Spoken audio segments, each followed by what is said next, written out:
Donc la genèse du film, la genèse de La Dérive des continents vient en fait dans le fond des images qu'on a toutes et tous vues en 2012-2013 quand on voyait ces images assez épouvantables de corps qui arrivaient sur les plages italiennes et grecques. Et puis je me suis demandé en fait dans le fond ce qui se passait au sud de l'Europe et pourquoi est-ce que ces images qu'on recevait en fait dans le fond on ne pouvait que les voir sans faire quelque chose. La grande différence en fait avec ce qui s'est passé au XXe siècle, c'est on pouvait dire souvent qu'on ne savait pas et donc on était blanchi de toute culpabilité jusqu'à découvrir les atrocités qui avaient eu lieu. Et sans faire de comparaison, mais quand même un peu, je me disais, voilà, ces corps qui arrivent, cette fameuse image d'un enfant avec le nez dans le sable mort sur une plage grecque sur laquelle on allait passer nos vacances, je me disais, ça je ne pourrais pas dire que je ne savais pas, parce que je l'ai vu. Et donc mon premier mouvement a été de voir, simplement, de voir ce qui se passait en Grèce d'abord, sur l'île de Lesbos. Je suis allé accompagné par des gens de Frontex, qui est donc le système de protection des frontières de l'Union européenne, hein, l'organisme européen qui contrôle en fait les frontières de l'Union, enfin, qui vient au soutien aux gardes-côtes des pays pour organiser le contrôle des frontières. Et là, j'ai assisté à ce que l'on voit un petit peu dans le film, pas une visite présidentielle, mais à la visite d'une délégation de journalistes de toute l'Europe qui venaient faire des images d'informations, les mêmes que j'allais voir à la télévision, moi, quand je suis ici. Et j'ai vu un petit peu comment les choses se mettaient en place. Ah Ah bah voilà. Mais Nathalie, pourquoi vous nous aviez caché cette petite merveille là? Non, là c'est une zone interdite parce que dangereuse. Il y a des trous partout, il n'y a plus d'eau, il n'y a plus d'électricité. Bah voilà, c'est cette partie du camp que le président Macron doit visiter. Hein. Comment ça? Vous allez me déplacer tout ce petit monde ici. Mais il y a de l'amiante partout. Encore mieux, les migrants dormiront sous tente, comme à la porte de la chapelle. Les téléspectateurs comprendront mieux l'image, je pense. C'est pas une image, c'est un lieu. J'ai vraiment vu ce qu'on voit dans le film, c'est-à-dire des journalistes français demander à voir un migrant qui parle moins bien le français parce que celui qui était interviewé avait un niveau de français trop élevé, puis il avait une chemise, donc c'était pas bien. Il fallait quelqu'un qui avait l'air comme ça plus pauvre et plus désarmé, et puis une dame afghane qui avait un bébé dans les bras, et la télé autrichienne voulait faire une interview avec cette dame, et ce bébé pleurait, alors on a remplacé ce bébé par un autre bébé qui n'était pas le bébé de la dame, mais avec lequel elle a fait son interview, parce que l'autre bébé avait un avantage, c'est qu'il ne pleurait pas. Et donc j'ai assisté un peu à cette chose qui est à la fois complètement dramatique, ridicule et aussi assez drôle, objectivement. Et le camp de Moria, qui était en fait un camp au sommet de l'île de Lesbos, était entouré de barbelés et il y avait devant des taxis qui venaient pour décharger les touristes, des gens qui vendaient des saucisses, des bouteilles d'eau, des sandwichs, des gens qui venaient avec des petites chaises pliantes pour le dimanche venir regarder les migrants à travers les fils de fer barbelés, et puis une sorte d'activité comme ça où on voyait défiler toutes les associations humanitaires d'Europe, que ce soit le Secours catholique français, les scouts hongrois ou que sais-je, qui venaient les uns après les autres pour faire le bien. Et je me suis dit, là, il y a quelque chose qu'on ne voit pas dans les informations qui ressemble un peu à une comédie italienne, quoi, un film, même un peu un film de Fellini, en tout cas au départ, avec cette espèce de mouvement de population devant ce camp de migrants, les migrants d'un côté, les sédentaires de l'autre. Et je me disais, il y a quelque chose à faire, il y a un espace, puisque la situation est assez dramatique, il y a un espace pour la comédie. Et l'envie de faire le film est venue de cette espèce de constatation qui était cette espèce de crise migratoire, enfin cette crise migratoire qui n'est pas une d'ailleurs, qu'un mouvement de migration général qui va continuer à se poursuivre. Je me disais, il y a quelque chose à faire parce que ça raconte quelque chose qui nous concerne. Hey! Can you fuck off? Ça va, barrez-vous, putain! Prendre une photo avec des migrants, c'est dégueulasse! Barrez-vous! Can you fuck off, fucking scavengers? Come on! Abbiamo fatto niente di male. Ok, andate via! Va bene, shut up! Quelque chose qui me plaisait beaucoup dans la comédie italienne, c'est celle des films de Dino Risi, de Menicelli, même de De Sica, c'était cette capacité à raconter l'histoire d'un pays, raconter l'histoire d'une société, l'Italie des années 60-70, en étant assez acerbe, des fois très critique, voire même méchant sur la composition de la société, le déclassement social, l'urbanisation, les 30 glorieuses, etc. Donc des sujets très sérieux, mais de le faire avec une sorte de fantaisie, voire même des fois avec du burlesque. Et je me suis dit, cette forme-là, en fait, dans le fond, elle n'a jamais rendu les films moins sérieux sur l'époque. On peut les voir aujourd'hui presque comme des documentaires sur qu'est-ce que pensaient les Italiens. Autant le cinéma néo-réaliste nous a montré ce que faisaient les Italiens, autant ces comédies nous laissaient penser à qu'est-ce que les Italiens étaient en train de ressentir, en fait, dans le fond. Et je me suis dit, cette méthode-là, cette forme de comédie, puisque le film va se dérouler dans le sud de l'Europe, qui va se dérouler en Italie plutôt, autant utiliser une des formes emblématiques du cinéma italien de cette époque pour raconter notre réalité à nous. Puis je crois aussi que l'actualité, ou dans le fond les graves sujets d'actualité, ils sont même toujours traités de manière dramatique à la télévision. La construction dramatique des actualités, c'est le drame. Et donc on est habitué à ça. C'est une sorte de moteur narratif qu'on connaît. Et pour sortir en fait de cette logique que l'on connaît, la comédie, quand on prend un sujet d'actualité, ça crée une sorte de contrepoint. C'est comme une sorte d'électrochoc qui désanesthésie une partie de votre cerveau qui est habitué par une forme narrative habituelle. Et du coup, la comédie, elle utilise d'autres choses, d'autres méthodes, qui permet aussi des fois l'extraordinaire ou le raccourci, parce que le drame ne produit que peu, à moins de faire une coupure, de dire voilà, il y a une ellipse, on passe à une étape suivante, ou à fonctionner en acte. La comédie, elle peut d'un coup de théâtre, d'un écrasement de météorite sur une voiture, de la rencontre d'une mère et de son fils dans un camp, elle peut produire, parce qu'elle accepte la comédie, quand on regarde une comédie, on accepte un niveau de réalité qui est un peu différent, elle peut permettre en fait, d'aller plus vite, de montrer l'évolution d'un personnage plus rapidement, et donc de décrire une situation politique ou économique ou sociale plus rapide en utilisant cette gamme-là.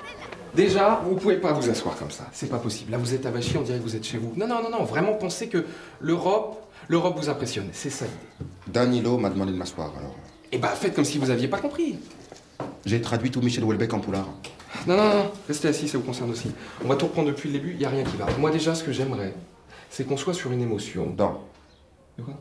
On est dans l'émotion, pas sur l'émotion, on n'escalade pas sur un pied d'escalier. You won't control, no, you won't control. For no given sake will I follow your trail.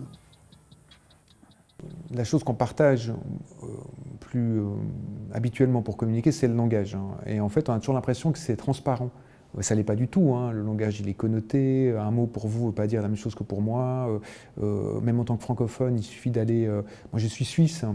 Je me rends compte qu'il y a des paroles par exemple qui en France n'ont pas le même poids qu'en Suisse. En Suisse, dire je te jure ou je te promets, c'est très engageant en fait, de dire je te promets quelque chose, c'est très très engageant, c'est une parole très forte, on promet, on va s'y tenir, quoi qu'il arrive. En France on promet un truc et le lendemain on le fait pas et c'est pas grave, non mais c'était hier, je t'ai promis hier mais aujourd'hui c'est différent. Une parole comme celle-ci, je te promets par exemple, elle n'a pas le même statut en Belgique, en France, en Suisse ou au Canada alors qu'on parle la même langue. Et souvent ce qui est amusant dans les films, c'était le cas dans Les Grandes Ondes avec un personnage qui parlait le portugais mais qui le parlait très mal, c'est le cas dans ce film-là où c'est une sorte de tour de Babel, tout le monde parle plein de langues différentes, on a l'impression qu'on se comprend mais on ne se comprend pas véritablement. En fait, ce jeu avec la langue, il est toujours intéressant parce qu'il décrit qui vous êtes. Moi, je crois beaucoup à cette idée de Lacan qui disait c'est pas très important ce que vous dites, c'est les mots que vous utilisez pour le dire. C'est pourquoi vous le dites, en fait. Donc, pourquoi est-ce qu'on dit ça? Après, si c'est vrai ou si c'est faux, on s'en tape d'une certaine façon.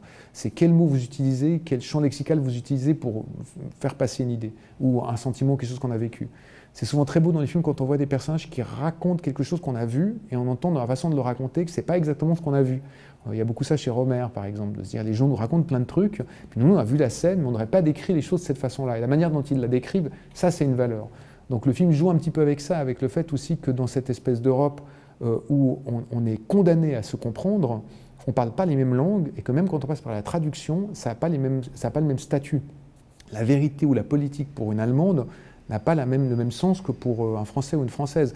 La façon dont Macron communique dans le film, ou fait communiquer, elle n'est pas plus sincère ou moins sincère que celle que Mme Merkel. Mme Merkel fait aussi de la communication politique, on le voit dans le film, mais ça ne peut pas être au même endroit. Il y a des choses qu'on accepte en France, qu'on n'accepte pas en Allemagne. Donc ça, c'est toujours un sujet d'amusement, en fait, parce que c'est un vrai ressort de comédie. Quoi? Un peu sur ta droite et regarde au loin. Ton regard au loin. Nathalie! Par là! Oh, écoute. Scheiße. On y va? Je n'aurai peut-être pas le goûter de ces toutes, mais la chancelière aura son italienne chez Reise. Vraiment? À la suite de la visite très émotionnelle du camp, la chancelière s'arrêtera pour prendre un peu de l'air. Et moi, je me posterai ici Pour prendre une photo. Auf der Suche nach der ursprünglichen Politik. Les personnages ont de la peine à parler l'un avec l'autre, mais moi je crois que c'est très difficile de parler avec son père ou avec sa mère. C'est très difficile en fait de dire à ses enfants « je vous aime » et d'être sûr de la sincérité de cette parole. Quand vos parents vous aiment, est-ce qu'ils vous aiment parce que c'est vos parents et que c'est quasiment une obligation? Quand on doit aimer ses parents, on doit respecter son père, aime ton père et ta mère.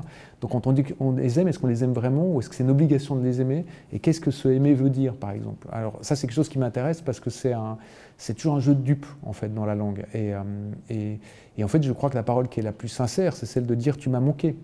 à la fin, parce que il y a le tu, il y a le moi, et puis manquer, qui a l'idée de se dire quelque chose qui a disparu, puisque tu n'étais pas là. En fait, tu m'as manqué, ça veut dire je t'aime. Ça veut dire je me suis rendu compte que je t'aimais quand tu n'étais pas là. Et parce que tu n'étais pas là, je t'aime. Et je me suis rendu vraiment compte que je t'aimais. Et c'est peut-être la parole la plus sincère du film, qui est celle de la fin, quand ils se prennent dans les bras, dans les fiches qui s'envolent, de se dire voilà, là, il y a quelque chose qui est vraiment.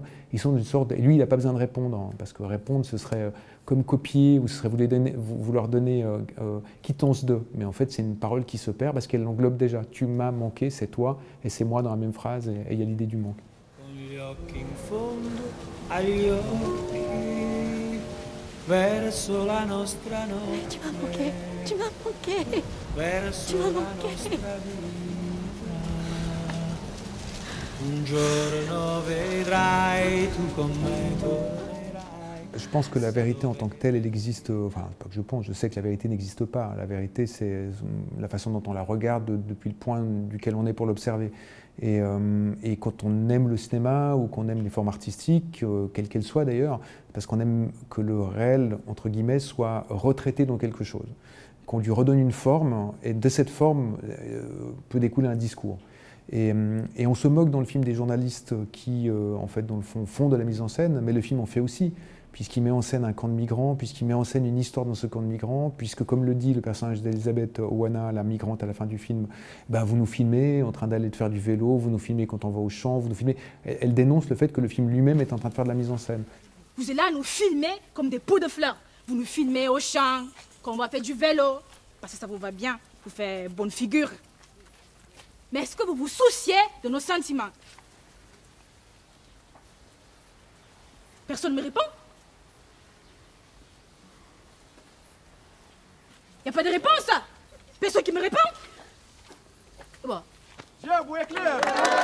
Les personnages après se présentent d'une certaine façon, c'est-à-dire quand Albert rencontre sa mère et qu'il rappe, ben, il est entouré d'une petite clique. C'est un personnage, ça devient un personnage, il s'appelle Aaron Baker, il existe sur les réseaux sociaux, il a une présence qui est aussi une mise en scène de sa part. Donc c'est très présent cette idée de se dire que pour que quelque chose soit visible, il faut que ce soit organisé.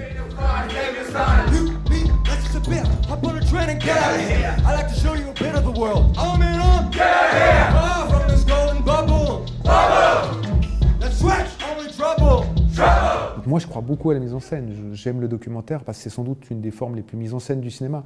Parce qu'il n'arrête pas de faire croire qu'il n'est pas là, alors qu'il n'arrête pas, enfin souvent, alors que en fait, c'est l'essence même du cinéma, de faire croire à l'invisibilité, alors qu'en réalité, on est en train d'organiser les choses par le montage, par le découpage, par le choix des intervenants, des intervenantes dans un film. En cela, le cinéma de fiction est presque moins mis en scène parce qu'il essaye de recréer du réel et de donner l'impression que les choses ont existé telles qu'elles sont, alors que tout est faux. Le cinéma documentaire, on part d'un truc qui est censé être vrai et on fait de la mise en scène dedans pour nous donner une sorte de sentiment de réalité, mais qui est beaucoup plus proche, en fait, dans le fond, que le cinéma de fiction. Donc oui, moi, ce qui m'intéresse dans le cinéma, c'est la manipulation. Et je crois que le dire, c'est faire un vrai pas de sincérité.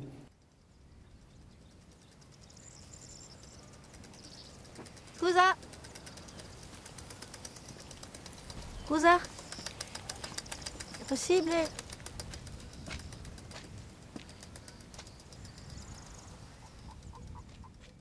Quand vous allez en Sicile, si vous traversez un peu le pays en voiture, très vite en dehors des zones urbaines, vous allez croiser ces hommes qui sont toujours des hommes noirs en vélo, qui sont le long des routes à grande circulation. Puis si vous les suivez un jour, ben, vous verrez ce qu'on voit dans le film, c'est-à-dire ils vont s'arrêter dans un champ dans lequel ils vont mettre leur vélo à côté de plein d'autres vélos et puis rejoindre plein d'hommes noirs qui seront en train de ramasser les tomates, les légumes que l'on va consommer ici, dans les magasins, sur les marchés, etc.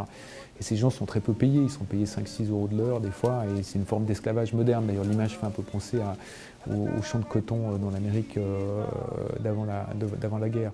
Et donc du coup, je me disais que c'était important de montrer cette chose-là, de le faire exister dans le film comme une sorte de sous-couche qui dit, je crois que c'est le cas pour Nathalie Adler dans sa voiture, quand on travaille pour une institution internationale ou qu'on gère des problèmes qui sont des problèmes politiques, on traverse le paysage dans le cadre institutionnel qu'est cette voiture. C'est comme si toute l'Union européenne se déplaçait avec elle dans cette petite voiture avec ce drapeau européen. Et on voit à travers les fenêtres une réalité avec laquelle on n'a pas de contact, avec laquelle on ne parle pas. En fait, on parle des migrants, on parle de la crise migratoire, mais on ne leur a jamais parlé. et on ne leur parle pas, en fait. On les voit passer, on les voit à la télé, des fois on les interviewe, mais comme on le voit dans le film, ces interviews sont organisées, donc bon, voilà, qu'est-ce qu'on peut en dire? On s'arrête peu pour leur demander ce qu'ils veulent. C'est comme la physique quantique. On est au même endroit, au même moment, mais en fait, il y a plusieurs sociétés qui se décalent. Et puis, à un moment donné, on se croise sans se parler. Le type en vélo qui croise Nathalie Adler sur le bord de la route quand elle attend son Uber, eh ben, il ne lui répond pas, mais il n'y a pas de raison qu'on se réponde. On ne parle sans doute pas la même langue, on ne s'est jamais posé de questions. Qu'est-ce que je peux faire pour vous? Rien. Vous ne faites rien pour moi, je ne fais rien pour vous. D'une certaine façon, il y a une sorte d'incommunicabilité. Encore une fois, c'est une histoire de communication. Bonjour. Buongiorno. Avanti, Gio. Scusi. Scusi, signora. Sogno pronta. Dai, i cammini già domani. Brava. Così non perdiamo tempo. Devo andare a Catania adesso. È assurdo, ma una meteorite è caduta sulla mia macchina. Amore, facci mettere sta giacca e ci dice a Francesca che a piangere. Il faut pleurer. Vous êtes avec le pleureuse.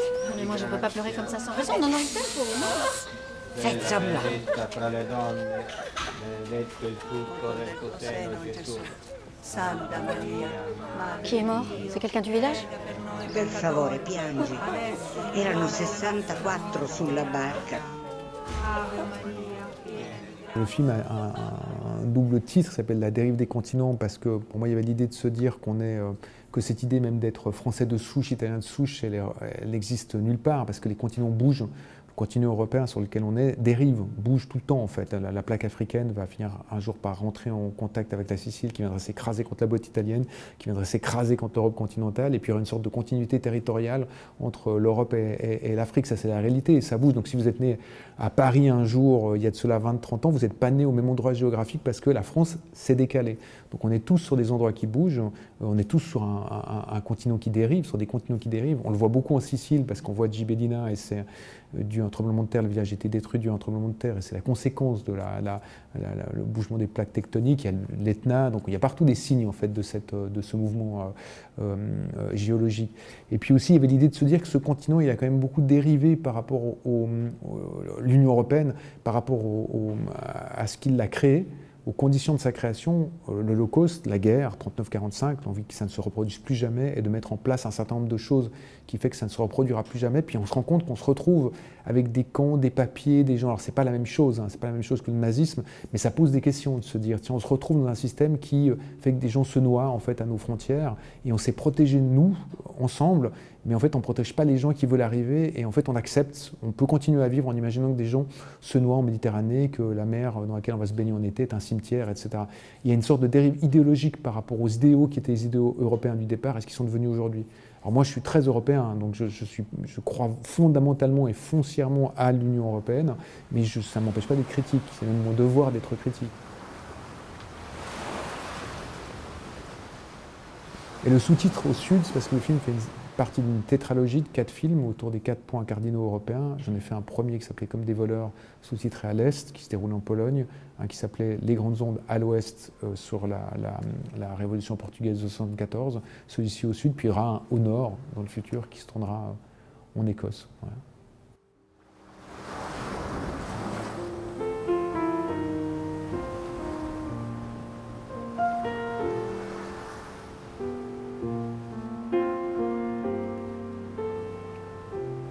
Ce qui est amusant, c'est quand les films, ils finissent par faire une petite nation à eux tout seuls. C'est-à-dire quand on disait on s'invente dans les films, on s'invente des familles, c'est bien que sur le tournage, il y ait ça qui se reflète aussi.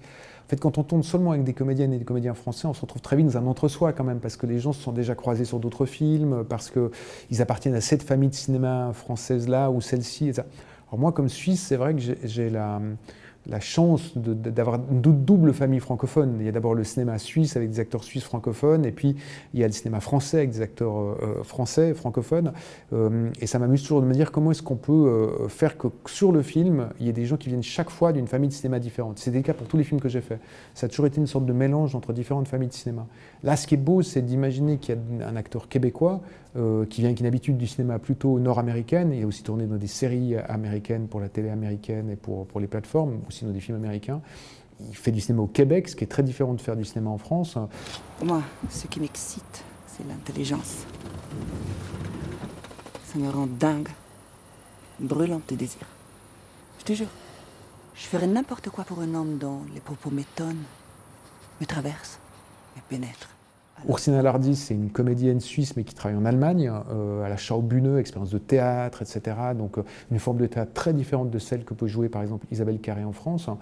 Et puis Tom Villa, qui ne vient pas vraiment du cinéma, mais plutôt du stand-up, de la télé.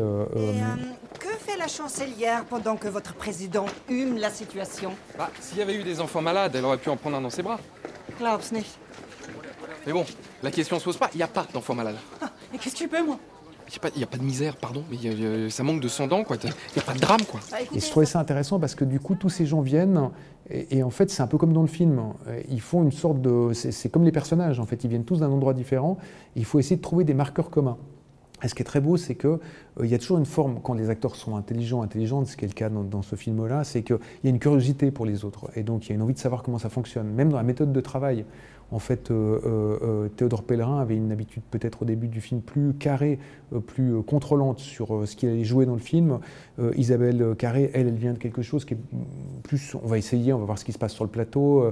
Tom Villa, il a une envie d'efficacité ou de pouvoir contrôler, par exemple, l'image. J'ai l'habitude de le faire quand il fait de la télé, de revoir tout de suite la prise qu'il a fait, ce qui pour moi est impossible. Donc il faut qu'il abandonne le fait de pouvoir se contrôler et juste d'être à l'écran. Mais comme ces gens sont bienveillants et sont intelligents, ils se disent « Ah, pourquoi pas me précipiter dans une expérience de cinéma qui n'est pas la mienne ?» Et puis, c'est beau d'entendre des langues différentes parce que quand on tourne en fait qu'avec des acteurs français, on se limite beaucoup à des rôles et des personnages qu'on a déjà vus dans d'autres films et qui viennent avec une histoire. Isabelle Carré, pour nous, comme spectateurs francophones, on la connaît de d'autres films et quand elle arrive dans le film, alors je peux bénéficier du fait qu'on a déjà une image d'elle. Plutôt l'image d'une femme positive, sensible, joyeuse, amoureuse. C'est ce qu'on l'a souvent fait jouer. Quand on la connaît, Isabelle Carré, qu'on lit ses livres, qu'on voit aussi certains de ses films, elle est ça bien sûr, mais elle est aussi beaucoup d'autres choses. C'est une femme avec beaucoup de convictions, très forte, qui prend les choses en main et qui peut être très directive aussi. Et c'est amusant parce qu'on peut déjouer une attente de spectateur pour lui faire jouer autre chose.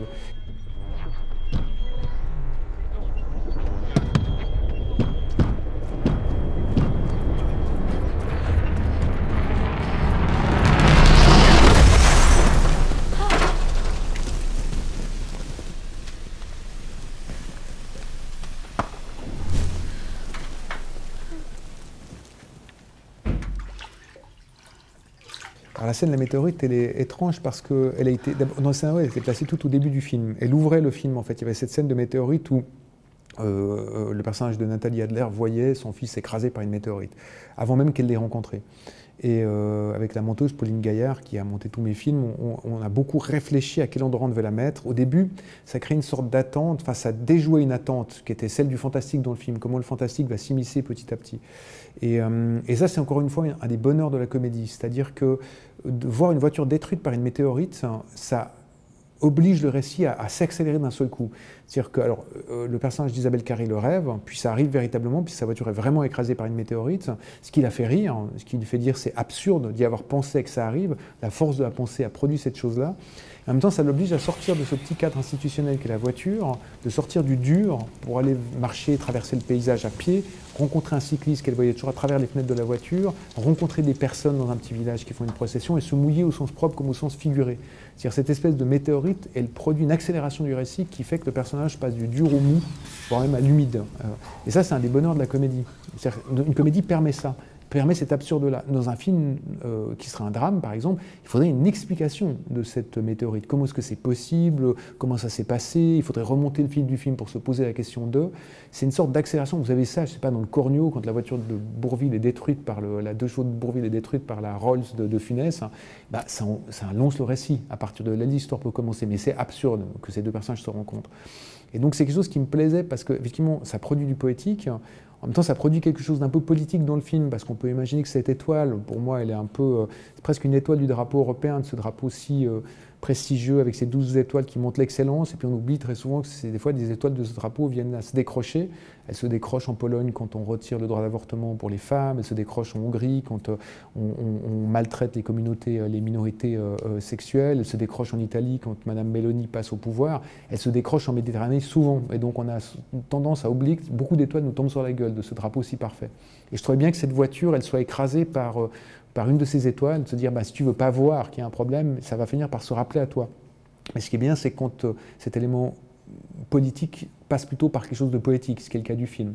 C'est-à-dire, c'est une sorte d'absurdité qui est reliée à plein d'autres choses dans le film, mais qui permet en fait, dans le fond, à ce que le film se réalise dans le destin des personnages. Même si dans la réalité, il faudrait beaucoup plus de temps pour que les personnages prennent conscience de tout ça. Prendre conscience en fait, dans le fond, qu'il faut se mouiller, c'est une grande idée. Il faut que le personnage se mouille. La comédie, la météorite permet à ce que ça arrive en fait en quelques minutes dans le film. Et le déplacement de cette météorite a été tout le temps un problème parce que j'aime pas trop les scènes de rêve dans les films.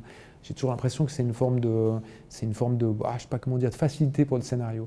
Mais je me disais, comme ça va être très proche du moment où ça arrive pour de vrai, ce ne sera pas un effet retard. C'est-à-dire qu'il faudra peu de temps pour que l'effet du rêve, voir une météorite s'écraser, l'avion de Macron et Merkel qui ne se pose pas, puis une météorite qui arrive vraiment à s'écraser sur la voiture, c'est un petit enchaînement qui permet en fait à ce que ça prenne pas un sens énorme et que surtout que ça produise pour la comédienne la capacité de se dire c'est absurde, mais comme je l'avais pensé, ça finit par arriver, en fait, dans le fond. Et j'aime cette idée de se dire que quand on pense très fort à quelque chose, ou que quelque chose nous arrive en tête de façon très évidente, on finit par voir les signes qui convergent jusqu'à ce qu'une étoile peut-être tombe vraiment sur la voiture et l'écrase.